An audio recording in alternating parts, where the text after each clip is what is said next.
জামায়াতে ইসলামীর আমির ডাক্তার শফিকুর রহমানের x account হ্যাকের ঘটনায় আটক রাষ্ট্রপতির জড়িত থাকার প্রাথমিক তথ্য প্রমাণ পাওয়া গেছে বলে ডিবির পক্ষ থেকে জানানো হয়েছে। জিজ্ঞাসাবাদ চলছে, জব্দ করা হয়েছে তার সব জিফা। জামায়াতে ইসলামীর আমির ডাক্তার শফিকুর রহমানের এক্স আইডি হ্যাকের ঘটনায় বঙ্গভবনের জড়িত থাকার প্রাথমিক প্রমাণ মিলেছে বলে জানিয়েছে মহানগর গোয়েন্দা পুলিশ ডিবি।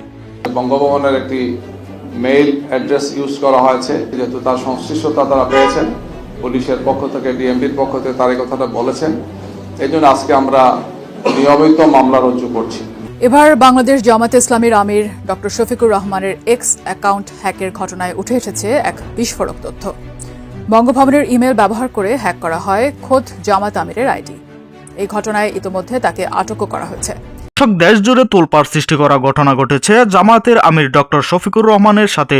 দর্শক, নির্বাচনের যখন আর মাত্র কয়েকদিন বাকি আছে, ঠিক সেই সময় তার টুইটার অ্যাকাউন্ট হ্যাক করে নারী বিদ্বেষী লেখা দেওয়ার পর থেকে দেখা যায় বিএনপির পক্ষ থেকেও জামায়াতে আমিরের বিরুদ্ধে কথা বলতে।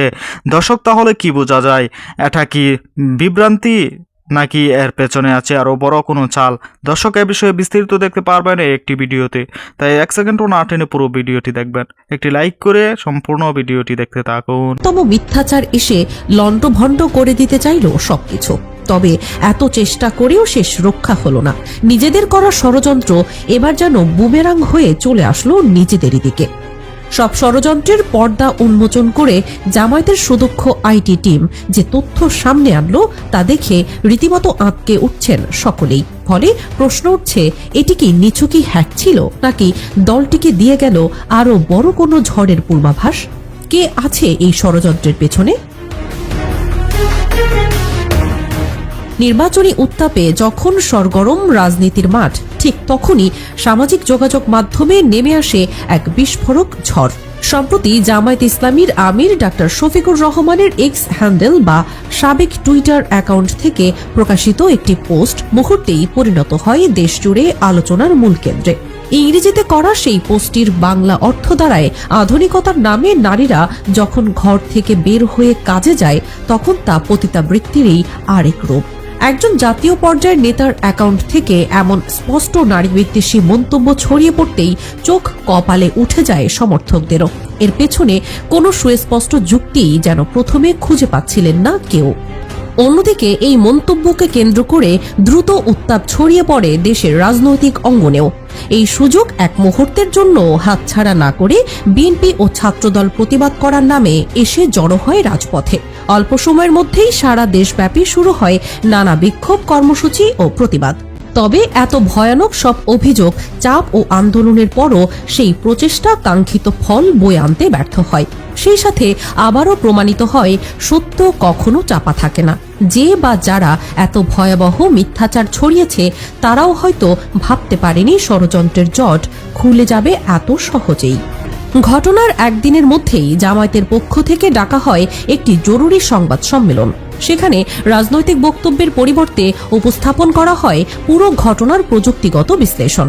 সবার সামনে লাইভ ডেমনস্ট্রেশনের মাধ্যমে দেখানো হয় কিভাবে সংশ্লিষ্ট এক্স অ্যাকাউন্টে প্রবেশ করেছিল হ্যাকাররা। সংবাদ সম্মেলনে দাবি করা হয়, এই পুরো প্রক্রিয়া কোনো বিচ্ছিন্ন ঘটনা ছিল না, এটি ছিল দীর্ঘমেয়াদী পরিকল্পিত একটি সাইবার আক্রমণ। বলা হয়, ডক্টর শফিকুর রহমানের ব্যক্তিগত ইমেইলে একটি ফিশিং লিঙ্ক পাঠিয়ে শক্তিশালী ম্যালওয়্যার ব্যবহার করা হয়েছিল। পরবর্তীতে এই লিঙ্কের মাধ্যমেই ধাপে ধাপে নেওয়া হয় অ্যাকাউন্টের পূর্ণ নিয়ন্ত্রণ। জামায়াতের আইটি টিম জানায়, দ্রুত প্রযুক্তিগত পদক্ষেপ গ্রহণের মাধ্যমে তারা অ্যাক্সেস পুনরুদ্ধার করতে সক্ষম হয়েছে।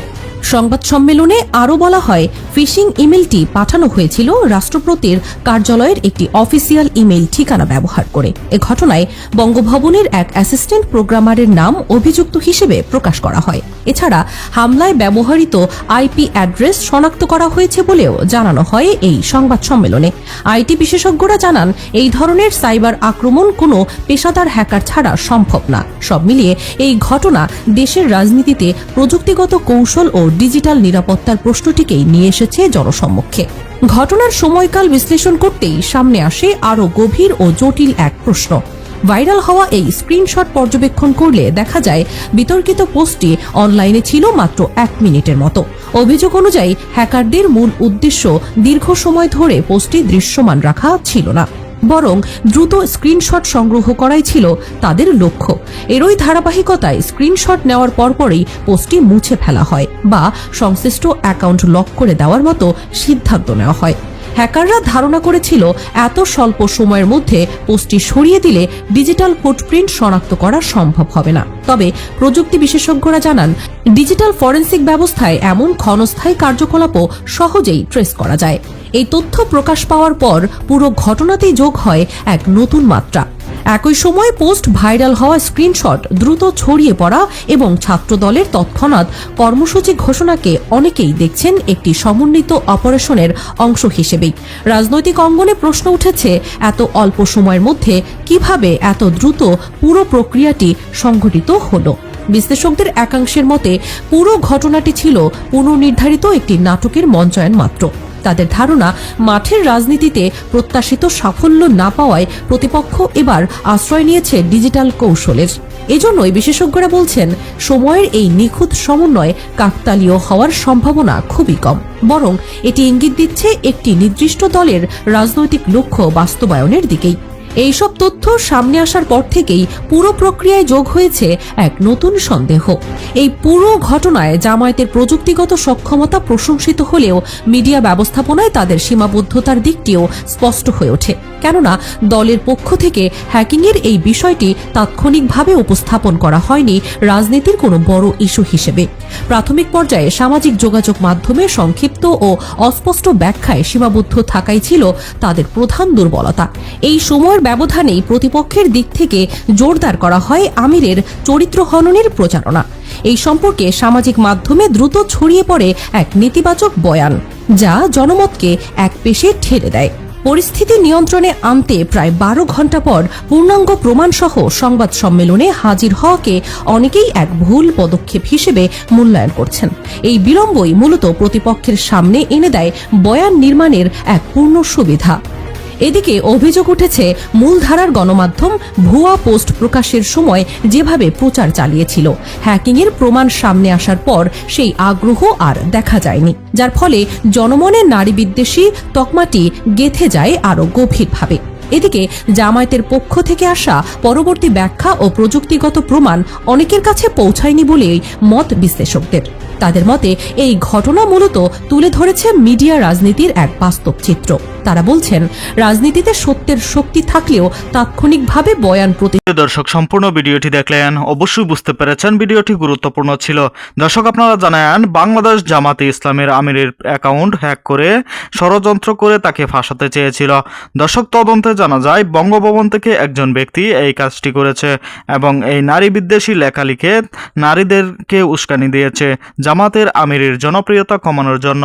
দর্শক, এই ভিডিওতে যে তথ্যগুলো আপনারা পেয়েছেন এ বিষয়ে আপনাদের কি মতামত তা অবশ্যই কমেন্টে জানাবেন এবং পরবর্তী আপডেট ভিডিওগুলো সবার আগে পেতে চ্যানেলটিকে এখনই সাবস্ক্রাইব করে রাখুন। এই মুহূর্তে বিদায় নিচ্ছি, দেখা হবে পরবর্তী কোনো ভিডিওতে।